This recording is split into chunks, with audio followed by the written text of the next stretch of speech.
We have some news just coming in. The Speaker has just said that confidence motion is to be brought in by the Puducherry Chief Minister. It stands defeated.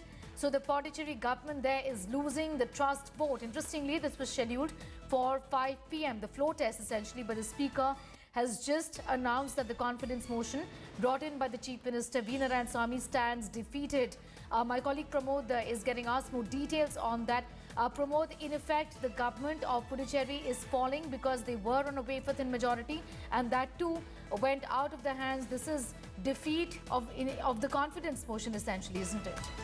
Exactly. Like you were standing outside, and there you have the opposition leader Rangasamy, who is speaking currently. And what has occurred is that earlier yesterday, the numbers have dropped down to 12 when it came to Congress DMK alliance. But for the opposition party, it was 14, including 3 nominated MLAs, BJP MLAs. And what happened is that the Chief Minister spoke for nearly an hour inside the assembly. He was talking about the welfare schemes that was brought by him, and he also said that several hindrances were caused by the Lieutenant Governor, and he blamed Kiran Bedi, he blamed the Prime Minister, he blamed BJP, and he said only because of that they could not actually implement any of the programs. So that speech went for nearly an hour, post which certain MLAs from the Congress DMK side raised questions about if the nominated MLAs have the authority to vote. However, amidst this chaos itself, the Chief Minister and the rest of the ministers walked out of the assembly, post which the Speaker has said that the no-confidence motion brought in by the Chief Minister has been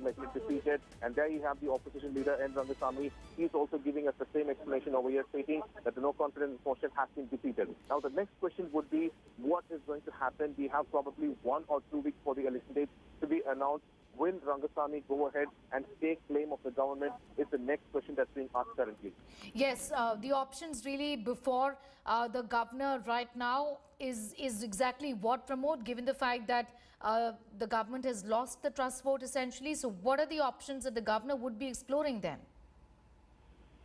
Well, for it is expected that the date for the elections will be announced in 2 weeks or so, and the 2 options are being given here. The first one is that the president's rule can be brought in, or the second one, Rangasamy, the person who's speaking over there, can go ahead and take claim of the government. He currently has 14 MLAs. It also includes 3 BJP MLAs. So here Rangasamy has 7 NR Congress MLAs. They also have 4 ADMK MLAs and 3 of BJP MLAs. That is raising the number to 14. And this is the majority of the assembly has also fallen to 26 after 2 MLAs resigned yesterday. Lakshmi Narayanan and Venkatesan from DMK resigned yesterday, post which the majority required in the Congress assembly, from a Puducherry assembly, is actually only 14, and that number is still strong with Rangasamy, and that's what he's trying to explain. However, here Rangasamy is only trying to explain to the allegations that was brought in by the Chief Minister inside the assembly, and one by one he is addressing them.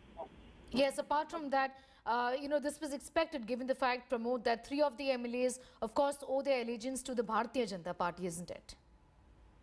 Absolutely. The thing is that, in the past 10 days, we saw how, several MLAs have resigned, and 6 MLAs have resigned so far. The first one was a minister from Narayanasamy government itself. His name was Narayanasamy-Led, one of the strong men when it comes to Puducherry, post which Malladi Krishna, the health minister, also resigned. Then we had John Kumar, and yesterday we had Lakshmi Narayanan, and the last person to resign was Venkatesan, who was actually a DMK MLA over here. So this is also raising questions about the strength of DMK at this place. However, earlier itself, Narayanasamy stated that it is not new for BJP to poach MLAs. So we raised the question whether he's facing an allegation that his MLAs were poached. He did not give a direct answer. Anyway, in the assembly also, he was talking about the various developments in India, several states recently, how MLAs moved in the Gujarat, in various other locations, and he was only trying to blame BJP government, as well as claiming that a similar kind of activity has occurred in Puducherry. Yes.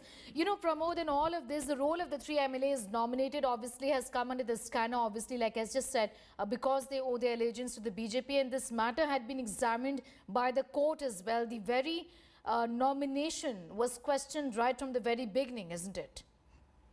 Absolutely. Even now, the Chief Minister was asking several MLAs inside the assembly were raising a little bit of research when they asked whether the nominated MLAs have the authority to vote or not. And until today morning, that is Rangasamy, a welfare minister, said that he would like to say that nominated MLA's highest number is with them.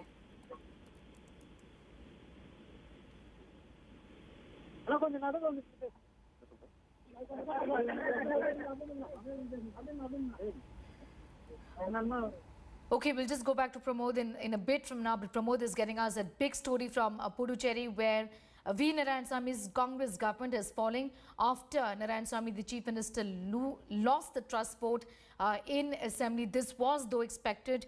The governor had asked the Chief Minister to prove the majority in the floor of the House. The Congress government, of course, was unable to do so, to prove its majority in the House. Its number has been brought down to 12, with at least 7 of its MLAs, in fact, leaving the alliance government in the Union Territory of Puducherry. The floor test, after which was ordered by the governor. The crisis obviously has deepened really after 2 also.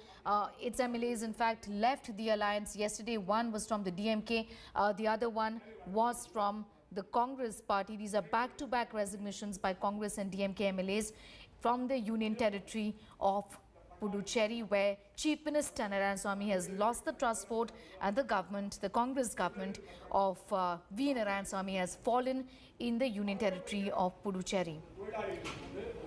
Well, the Chief Minister, what Pramod was telling us, walked out of the Assembly after concluding his speech, but the role of the MLAs, 3 of the nominated MLAs who owe their allegiance to the Bharatiya Janata Party, has been questioned in the past as well. Narayanasamy also said in the Assembly, and I quote him, that MLAs should stay loyal to the party. MLAs who have resigned will not be able to face the people, as they will call them opportunists, is what the Chief Minister just said a while ago in the Assembly. The number of MLAs supporting Puducherry Chief Minister government stood at 11 after a spate of resignations. 14 is the halfway mark, which the Chief Minister could not in fact prove in the Assembly, losing the trust vote, the government of V. Narayanasamy coming down in the Union Territory of Puducherry. Pramod is back with us for more details on that. Pramod, what's happening right now? We've seen drama in the Assembly also with the Chief Minister staging a walkout. Well, after finishing the program, the ministers and others are here. In fact, we have the Chief Minister walking out as well. You could see on the frame, he did not.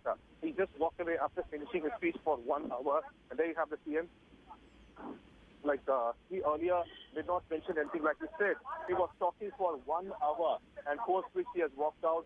Earlier also, Narayanasamy, the Minister of Social Welfare, said that they are still maintaining that they have the maximum number of MLAs when it comes to elected MLAs, and this is what there has become a contest. However, after the Speaker, like I said, the motion of confidence has been defeated. The Chief Minister is walking down over here with the rest of the ministers, and there you have Narayanasamy is also there, and he's just walking down from the Assembly. This, after speaking for nearly an hour, he's over here, and this is the Chief Minister, Narayanasamy, and here you have him over there. Sir, Narayanasamy, sir. Sir,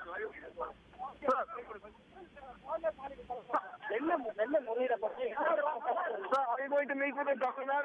What is your this thing, sir?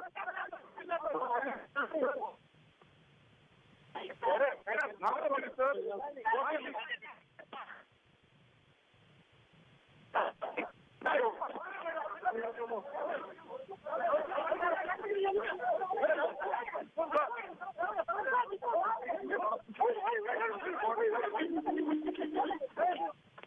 He doesn't want to talk to us, and he's just moving, and we are expecting him. Probably he might go meet, but he's not giving us any response at this spot after the no confidence motion has been defeated in the Assembly. There you see the minister, Chief Minister, who's actually walked, has got into the vehicle, and he's leaving over here.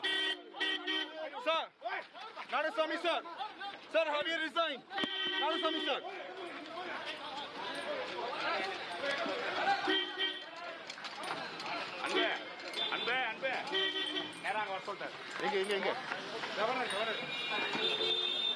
Above, the Congress party is with us. We'll just go back to Pramod as he tries to get more details from the V. Narayanasamy MLAs and the Chief Minister himself.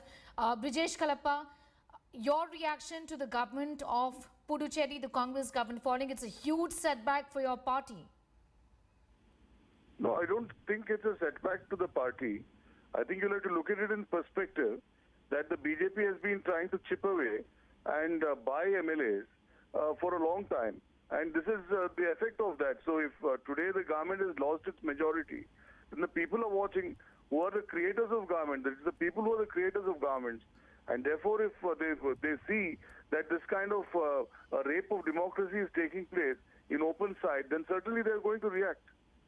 You see that this really isn't a setback to the Congress party. You're losing just another government in the Union Territory of Puducherry, and you say it's not really a setback. No, one is that elections are shortly due. Yes. One part. But I'm saying the second part is that ultimately everybody realizes why the BJP is doing this. When the Lieutenant Governor was there, the way she acted, the way in which she was shunted out, right? So I think even the BJP government and the central government is ashamed of the actions of the Lieutenant Governor. Okay, Otherwise, you know, why would they Brijesh consider Kalappa, out in this manner? Mr. Brijesh Kalappa, we'll try and get a word from the BJP also, since you said that everybody must see what the BJP is really up to. But questions will obviously be raised about how the Congress has also not really been able to keep its flock together, isn't it? This is an old story. You see, keeping the flock together is an old story. And if that was the case, then where was the need to have anti-defection law? Okay. If one could keep his flock together, where was the need to bring this anti-defection law?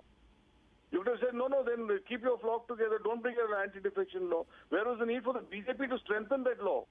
We brought the law. Where was the need for the BJP to strengthen that law? If everybody could keep that flock together, then where was the need for such a law at all? Okay, so you are saying that this is the handiwork of the Bharatiya Janata Party essentially. But because the MLAs have come on record to say that they were not happy with the fact that they've been with the party for a while now and that they weren't really rewarded within the party, and that's the reason they decided to leave. No, obviously, you see, when income tax notices are issued, when CBI comes into play, when ED is set there, and then huge amounts of money exchange hands, then obviously there'll be all kinds of discordant noises. What are the options for the Congress government right now? You did say that the Union Territory, in fact, is going to elections, so not much of a setback. All right, we'll just come back to you. We'll just come back to you, Mr. Brijesh Kalappa, in a bit from now, because we're just going across to some news that